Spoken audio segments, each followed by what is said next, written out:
উনি সফরে বেরিয়েছেন হাদিস কালেকশনের জন্য। প্রচন্ড শীতের রাত,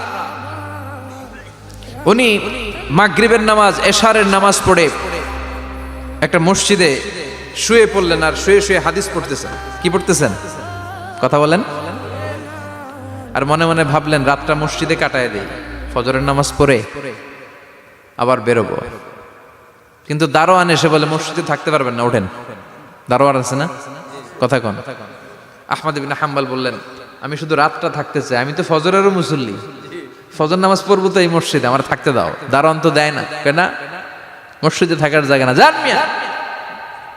উনি যে আহমদ ইবনে হাম্বল এটা চিনে নাই, থাকতে দেয়। কি করবে এখন? উনি কাঁথা গুছিয়ে হাদিসের কিতাব নিয়ে কাঁধের মধ্যে ব্যাগ নিয়ে মসজিদ থেকে বের হয়ে গেলেন। কি আর করবেন, প্রচন্ড শীত, আর কাঁপতেছেন বুড়ো মানুষ। পথিমধ্যে দেখলেন বাজার, বাজার একজন খাব্বাজ, শাবুন খাব্বাজ, যুবক রুটি বিক্রেতা। সে রুটি বিক্রি করে, চুলার মধ্যে রুটি সেকে।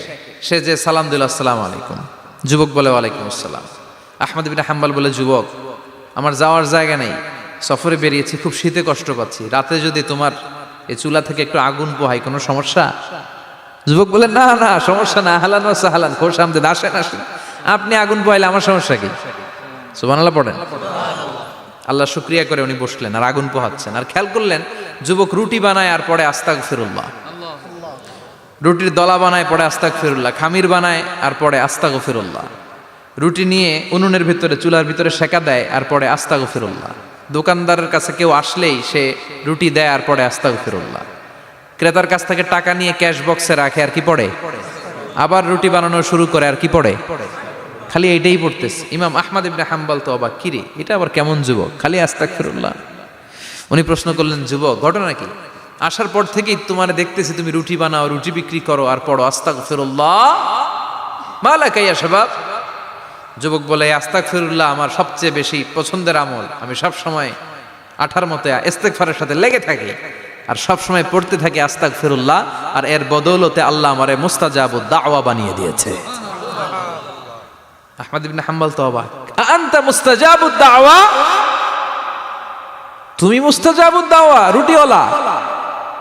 আমি এত বছর হাদিস পড়াই, আমিও তো মুস্তাজাবুদ দাওয়া না, আর তুমি রুটি বেচো বাজারে, তুমি মুস্তাজাবুদ দাওয়া, তুমি দোয়া করলেই সব কবুল হয়ে যায়।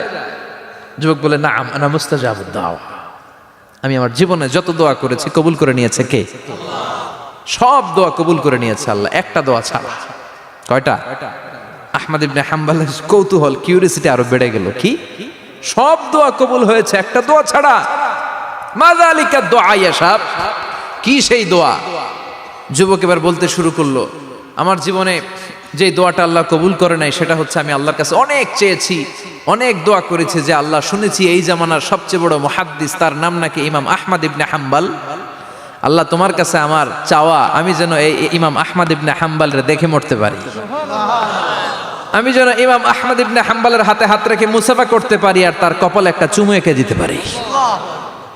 আহমদ ইবনে হাম্বল আবেগপ্রবণ হয়ে গেলেন, চোখের পানি ছেড়ে দিলেন, বললেন যুবক তোমার এই দোয়াটাও কবুল হয়ে গিয়েছে।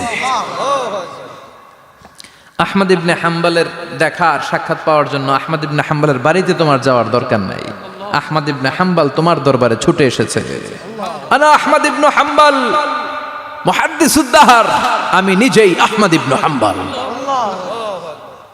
যুবক চোখের পানি ছেড়ে দেয়, আহমদ ইবনে হাম্বল চোখের পানি ছেড়ে দেয়। যুবক চিৎকার মেরে ইমাম আহমদ ইবনে হাম্বলকে জড়িয়ে ধরে, হাতে হাত রেখে মুসাফা করে, কপালের মধ্যে চুমু খায় আর আল্লাহর শুকরিয়া করে বলে ও ইমাম আসলে এই দোয়াটাও আল্লাহ আজকে কবুল করে নিল। বিশ্বাস হয়? সবসময় ইস্তেগফার পড়লে আপনার দোয়াগুলোর এইভাবে কবুল করে নিবে কে? এই পাঁচটা জিনিস পাবেন সবসময় যদি ইস্তেগফারের সাথে লেগে থাকেন। রাজি আছেন তো?